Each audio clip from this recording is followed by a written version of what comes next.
What's up, guys? Shout out here for the Team Fantasy Football League Commissioner, Cody. I'm here with your Week 1 recap from the 2020 NFL season. It definitely was a big, high-scoring affair for the majority of teams.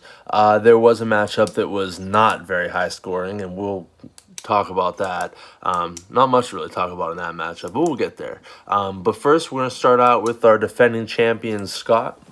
What I'm going to do is I'm going to start with the stars. I'm going to tell you the specific score. I'm going to give you each team's record. We're going to start with stars. We're going to start with the disappointments of each team, each matchup, I should say, and the bench. Who you should have played, who blew up on your bench that might have changed the whole matchup depending on who you played and who you sat.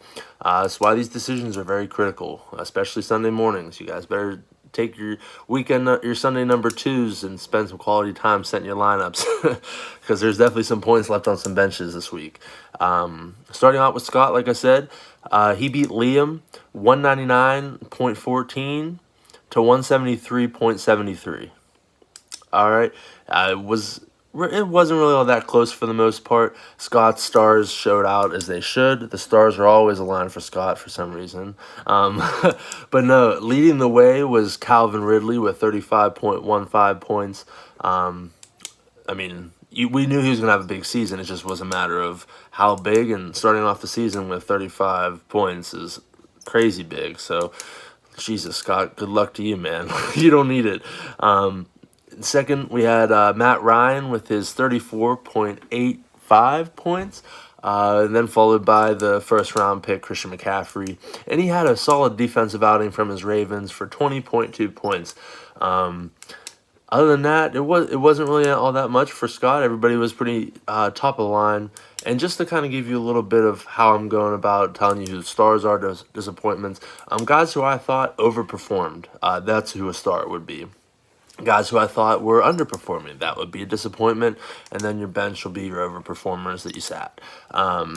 Moving on, and he also had the Ravens defense for 20.2 points. Like I said, that defense is going to be monstrous all year. So Scott's got himself a pretty top-heavy team. If he can get the rest of his team to come in line, then you guys better watch out because Scott's going to be untouchable yet again. And I'm worried about that, even though I outscored him this week, which we'll get into my score, don't you worry. Liam, he had some good scores on his team, but he didn't have a 30-point score. And, ultimately that was the deciding factor. He ended up losing by roughly 26 points, give or take. And if his top 3 or 4 scorers hit 30 points, then it could have been a completely different matchup. Fortunately, it just didn't happen that way. He had Minshew with 29.57. We had Derrick Henry, 24.85. Juju had a big game. I'm glad to see Juju's back to his good Juju because he gave me bad Juju last year. 24.9 points for Juju. And DK Metcalf, 19.5. With how much talk Russell Wilson's been getting from fantasy analysts, there isn't as much love from DK. I haven't seen personally. I like DK, but 19.5 points, very solid outing from DK. Disappointments in this matchup. Starting with Liam, we got Cooper Kupp had 8 points. Like I said, I love me some Cooper Kupp. He's Matthew Berry's little Cooper Kupp. He's a points per reception machine. He just didn't show up on Sunday. Neither did any other Rams other than Robert Woods. Joe Mixon, 10.85. Again, I'm never mixing it up again. Moving over to Scott's team, George Kittle, he did get hurt. He did try to play, but they were saying that he did not look himself. I personally didn't watch that game. But 9.55 points. You hope to get more out of your second or third round pick there. I think it was your third, Scott. Yeah, you took Miles Sanders, then George Kittle. So, 9.55 in this league, that's not going to cut it. Unfortunately, Sterling Shepard, somebody who's been high on Sterling Shepard because I have Danny Dimes, 10.7 points. I just expected somewhere between 15 and 20 from him this week just because I thought Danny Dimes would look for him more. But Darius Slayton got that nod for the big points, which we'll get into him. Somebody had him on their bench as well. Unfortunate, but it's week one. It's only week one. It could be the only week Darius Slayton shows up. Looking at the bench, not too much was left there. Liam left Ryan Tannehill for 29.01 points and Alan Lazard for 18.45. Alan Lazard is a sneaky little bench slot you got there, Liam, simply because, like I said, I think Aaron Rodgers is going to be phenomenal this year, and he showed it last week, this past week. With I can't remember. He had 48 points, I believe. We'll get there. Actually, in the next matchup here, Scott did leave Noah Fant on his bench. It didn't matter. He had 19.1 points. Looking at Kittle, and depending on his injury, you have a nice Noah Fant backup there. I'm not too worried for Scott at this moment. Moving on, we'll get into my matchup here. I handily beat Phil. Not handily, that's disrespectful. Phil put up a decent challenge in the first throughout Sunday, but I definitely knew it was mine by the end of Sunday. I beat Phil 211.59 to 188.05. Believe it or not, Phil had the highest score in this matchup, i.e. Aaron Rodgers. 48.21 points. He started him. Like I said, Aaron Rodgers is going to be a beast this year. Having Aaron Rodgers and Patrick Mahomes, sheesh, man, sheesh. I'm glad I got you out of the way early because I don't want to play you in the future. David Johnson did exactly what I told you he would do, making his money worth it. I believe he rushed 11 for 77, give or take. I double-checked me on that. But either way, that's a 7 yards per carry average, which is definitely what they needed out of him at least. They should have given him the ball more, but they were down. They were playing behind. Who can blame them? The Chiefs are really good. Hence the Chiefs, Travis Kelce, 17 points for Phil. New England's defense, 18.8 points. The reigning #1 defense, picking up right where they left off. Not much else to say right there. Cody's stars, much more solid as far as the consistency. You had Russell Wilson with 46.03. You had DeAndre Hopkins with 30.1. Chris Carson had 26.1. Danny Dimes, 25.16. Julio, 25.7. Robert Woods, as I previously mentioned, 19.15. Just solid outing for Cody. All his stars were aligned this week. Watch out, man. I don't see how Cody doesn't slice and dice everybody in the league this year. Disappointments. Allen Robinson, like I said, I had high hopes for Allen Robinson, kind of in the Sterling Shepard range with the 15 to 20 points this week. He had 12.55. He did have some good stats, but in this league, like I said, you're gonna need to get some hit or miss. You need to get some home run guys, and unfortunately that wasn't the case for Phil this week. Keenan Allen had 7.7. Again, the Chargers they weren't the Chargers that we were accustomed to yet. Hopefully Tyrod can get it together. I don't want to see him get taken out for Justin Herbert personally. I'm a big Tyrod fan. I think Keenan Allen can be a fantasy asset, and I also think that that offense can be lethal once they get the pieces put together there. David Johnson, 11.65. I'm sorry, David Montgomery, 11.65. I'm not a big David Montgomery guy, but being the #1 running back on that team, you should definitely be able to get yourself 15 points. He didn't.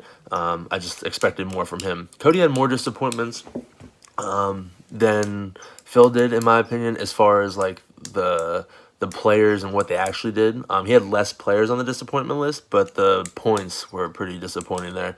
8 from Michael Gallup. Keep in mind that was negated by a 43-yard pass interference. I believe it was 43 yards. Nonetheless, it was a long pass interference that ultimately ended up deciding the game, keeping the Cowboys out of field goal range.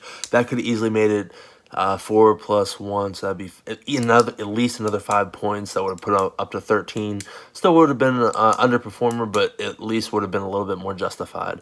And it would have made Cody be the point leader this week, but it didn't happen. DJ Chark had 11.5 points. He did hit the end zone, but he only had 3 receptions on Gardner Minshew's 19 for 20. Historic opening week stat line. I do believe that DJ Chark will pick it up, and Gardner's just doing what Gardner does, winning games with what he has, and DJ Chark is what he has. Hopefully that increases. I'd like to see that offense become more potent. I'm looking at the bench. Cody didn't leave anything on his bench. He started everybody he should have. he did. Phil did leave Jamison Crowder down there. I didn't do the math. 27.5 points. So 188 plus 27. That would be. Let's see. If you had 30, that'd be 210. He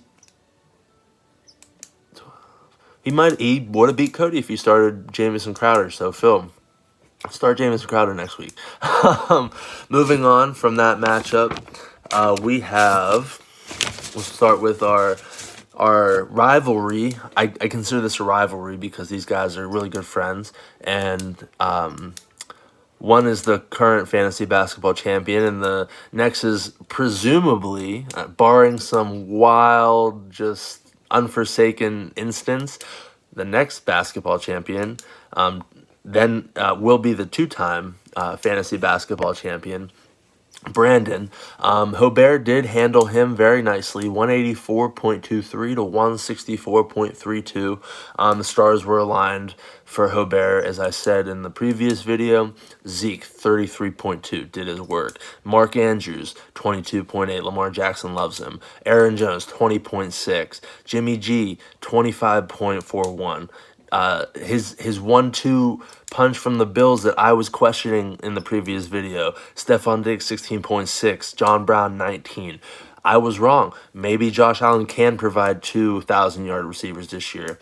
Wow. Watch out for Buffalo and watch out for Hobert, because Hobert could definitely put some points up.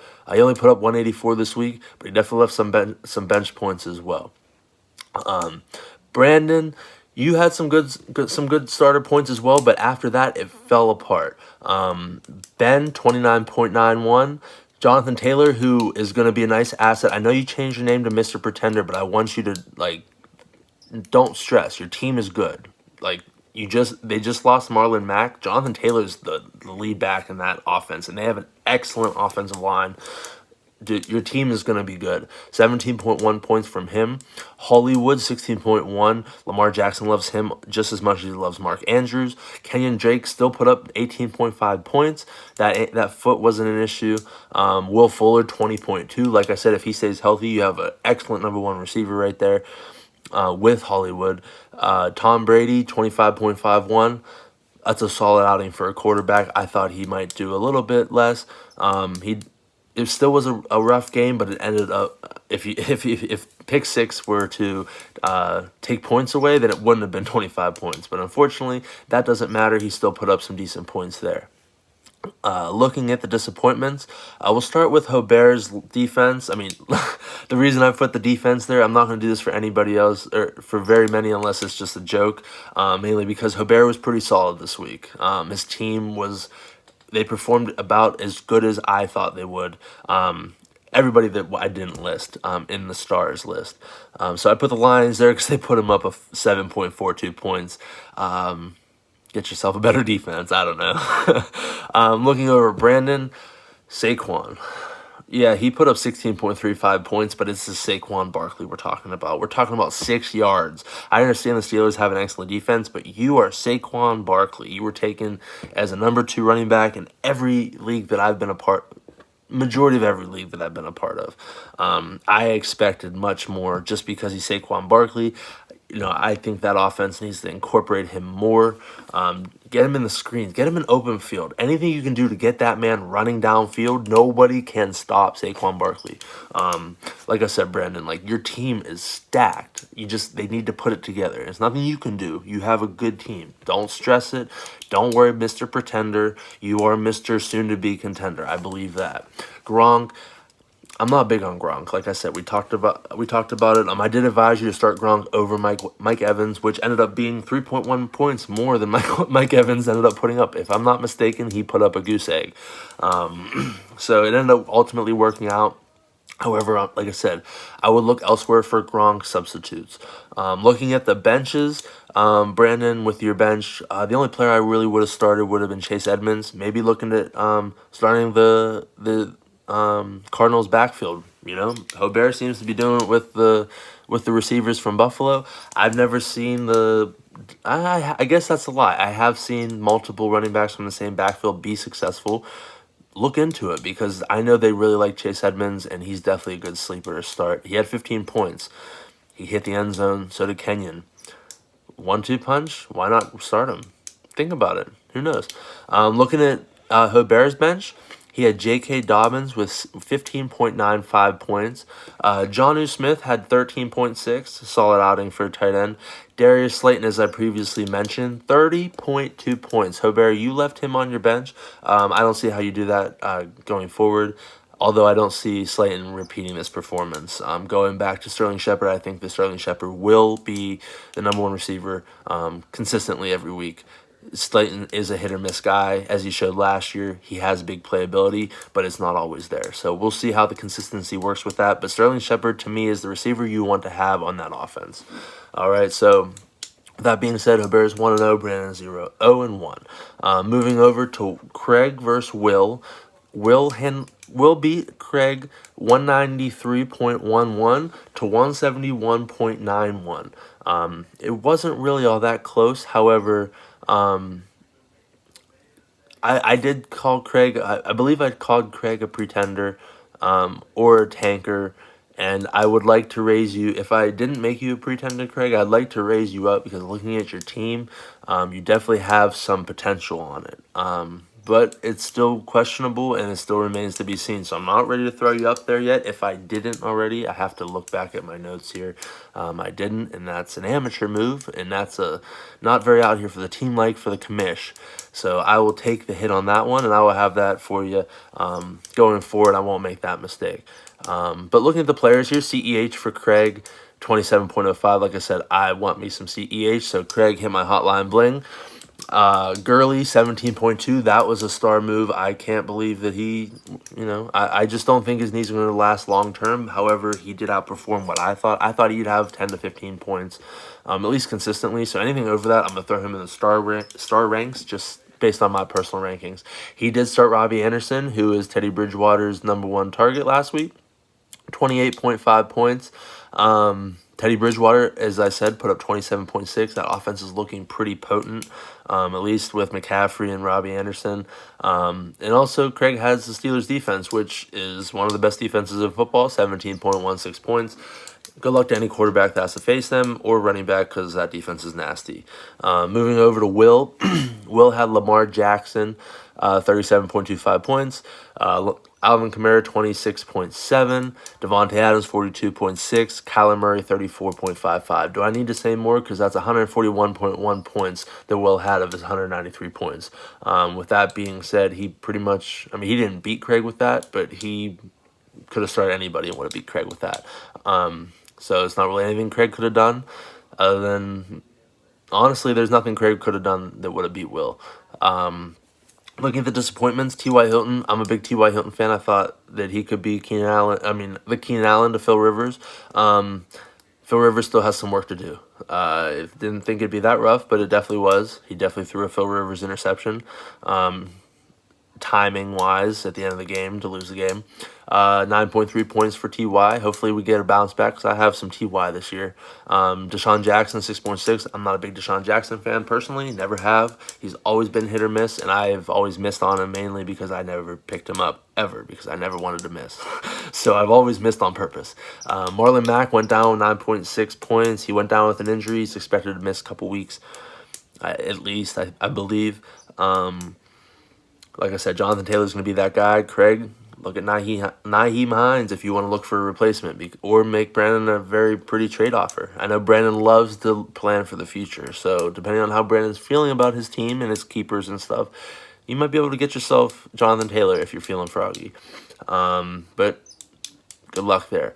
Looking at Will's disappointments, he had Terry McLaurin with 11.1. I thought that offense might be a little bit more potent as well, which it was good. They won the game, but it wasn't the potent offense that Terry McLaurin had last year.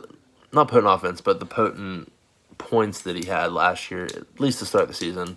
But, that I like Washington. I like Dwayne Haskins. They'll be a sneaky team. They are the only 1-0 team in that division. That division is trash. But, we'll find out by the end of the season. DJ Moore, disappointing, 9.4 points. But as I said, Robbie Anderson, who has history with Matt Rule, I don't know. After this week, you might have screwed yourself there, Will, with DJ Moore instead of taking Robbie Anderson. James Conner, as I said, can't stay healthy. He went out midway through the game, 5.2 points. Benny Snell took over that game with, I think he had 19 for 113. Not 100% sure, but he had a big game last week. So good luck with that running back situation. Now, your top four, like I said, Will, are pretty strong. However, the rest of it is definitely up in the air, especially after week one. I'm a lot more questionable about your team on the bottom half. Your top half is super solid, Will, but the very bottom, I personally am just questionable on. You also have Boston Scott, 9.65 points. I thought he would have a little bit more with Miles Sanders sitting out this week.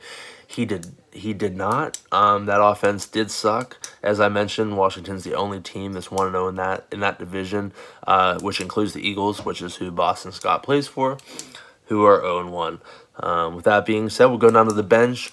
Nothing crazy. Craig left Jerick McKinnon 14.4 points on the bench. It wasn't a game changer. It wouldn't have won in the matchup. Anthony Miller for Will, 17.6. Allen Robinson seems to be really unhappy right now. He deleted everybody from his Instagram, I just saw, from Chicago. He wants a contract. He doesn't have a quarterback. Could you imagine that man with an actual quarterback? He was in Jacksonville without a quarterback, and he still put up numbers.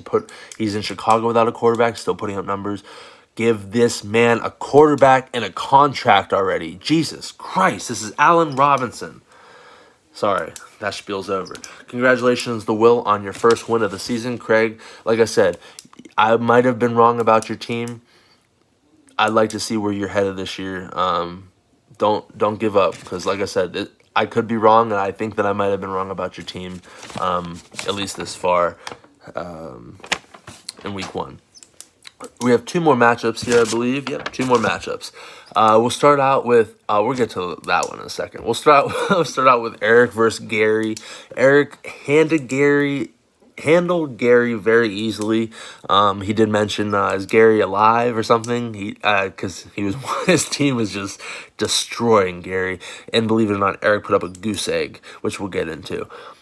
So Eric's stars, geez, the stars have aligned for you. Cam Newton, 31.15. Like I said, he could really blow up this year, and boy, was I right. And I was wrong a bit for that, the keeper recap. Tyreek Hill, 15.6. I probably should have considered throwing him in the disappointments, just because I thought he might have a bigger game, but he's Tyreek Hill, and 15, 20 points a game is what he's going to do for you at least every week. Melvin Gordon, 19.35. Philip Lindsay going out. Jesus, watch out for Eric. He's become more of a contender than I previously thought, and I think that we should all watch out. Josh Jacobs, as I said, going to have a huge year, 42.15 points. Raheem Mostert, I've never been a big fan. However, I've been wrong on him a lot, so I should probably shut my mouth about talking bad about Raheem Mostert. 30.85 points, I believe. Josh Allen, as I said, apparently he can handle 2,000-yard receivers this year. 40.98 points. Sheesh, watch out for the Bills and Eric I just keep going down his roster. It's just fucking me. It's crazy. What else is there to say? His Saints defense put up 23.39 points. There was a point where he drafted the Saints defense, and we were like, why the fuck are you drafting the Saints defense this early? That's why, guys. Just shut your mouth and let Eric do what he does, because he did text me this year, and he said, I do want to pay attention. I'm going to contend this year. And look at that. Boy, we need to shut up about Eric, because Eric is going to handle business this year. He did have the most points this week. I was second. But congratulations to Eric on the most points. Moving over to Gary and his team, Deshaun Watson with 23.92 points. Without any weapons other than Will Fuller, I think that's a very solid outing for Deshaun Watson. Amari Cooper, 18.1. 15 to 20 points is easily what he should do every week. He should have some hit games where he's 20 to 30 points, but a solid 18.1, I'm good with that. Tyler Lockett, 17.2. Russell Wilson's really showing up, making DK and Tyler Lockett number one receivers. Solid 15, 20 points a week. Dalvin Cook, as I said, number one pick, 24.8. Can't do much worse than that. Much better than that for first overall pick. Consistently anyway. He should easily get you anywhere between 20 30 points every week. I might put him in the disappointments if he does less than that. Kirk Cousins, 29.26 points. Again, with he's Dalvin's quarterback. I think that offense will be potent this year. It just remains to be seen. Moving on to Buffalo, 16.9 points with his defense. Anytime I see a defense puts up anywhere between like 15 and 20 points, I'll probably throw them in here just because, that means that defense had a good game this week. Moving on to the disappointments of this game, Golden Tate, like I said for Eric, he had a goose egg, and his kicker had a point. The only reason I threw that in there is because Eric just did so well this week that I didn't know what to say about his team disappointing-wise. So I just threw the goose egg and the 1 point he had there from his kicker, and to think he had 213 points without a defense, or with a goose egg and a single point. It's absurd. Guys, watch out for Eric because he could definitely blow all of us up in this league. Looking at Gary's disappointments, OBJ 5.2 points. He screwed me in another league. I did take an L in that league. I did get a W with an OBJ on my roster, but that roster, I believe I lost the most points this week by 0.62 points, thanks to OBJ, because OBJ is just disappointed this week. Tyler Higbee, I thought he'd have a bigger week as well. The Rams did disappoint, like I said, minus Robert Woods. I think Woods had 6 for 105. But Higbee, I just thought he'd have a bigger game. 7 points. Cam Akers, 8.8. Again, that backfield's mesh. I'm worried about your team a little bit. Moving down to the bench, Sammy Watkins for Eric, 21.75 points, and Dallas Goedert, 25.1 points. Back to Eric's team, as we're still talking about Eric's team, he put up a goose egg with Golden Tate, and his kicker put up 1 point. On his bench, he put 21.75 points from Sammy Watkins, who's going to replace Golden Tate this week. I guarantee that. And I don't see how you start Dallas Goedert necessarily this week. But 25 points on the bench from him. So watch out for Eric, because that points total could go from 213 to 224. You know what I mean? Like, it was just a matter of who he starts this week. On Gary's bench, he didn't have anybody worth noting. Gary, I'm definitely worried about your team. Good luck good luck this week, because you're definitely going to need it. I don't know who you play, but I definitely worry about your team a little bit. Moving on to the most disappointing matchup of the week. I might slide through this pretty quickly. Maybe not. The disappointments are definitely pretty high on this list. Kyle beats Dylan in the toilet bowl, I like to call it, because Kyle had 122.29 points to Dylan's 103.34. As you can see, everybody previously from this video, the minimum points was... I didn't do this before, and I apologize, but whatever, I'm doing it now. Gary with 161.18. I said I was a bit worried for Gary. Gary, I'm not that worried about you. I mean, I'm worried about you, but like not like these guys. These guys, I'm worried about these guys. Kyle, you did have 2 stars. Thielen with 32. Big day for him. Phillip Rivers with 26.87. Again, I feel like Phillip Rivers had a disappointing day as far as an NFL team standpoint, but fantasy-wise, that's a solid outing for any quarterback in this league. Dylan, you didn't have any stars. Nobody overperformed. I don't know what else to say other than it was a really rough week for you. Mainly because in the disappointment category, we'll start off with Michael Thomas. They're saying that it's a high ankle sprain. Somebody who loves him some Michael Thomas, Michael Thomas, myself. Man, that's just hard. I love Michael Thomas. He won me a championship last year, maybe 2. I can't remember. 4.7 points. Hopefully he doesn't miss too much time. They're saying they're going to throw him on the IR, which is minimum of 3 weeks. So we'll see how that works out. Mark Ingram, again, like I said, I'm not a big fan of Mark Ingram. 5.4 points. Carson Wentz, that Eagles offense is still a mess. I don't care what anybody says. Sorry, Kyle. 11.85, and I'm sure Kyle would actually agree with that, because Kyle hates his team even though he loves his team.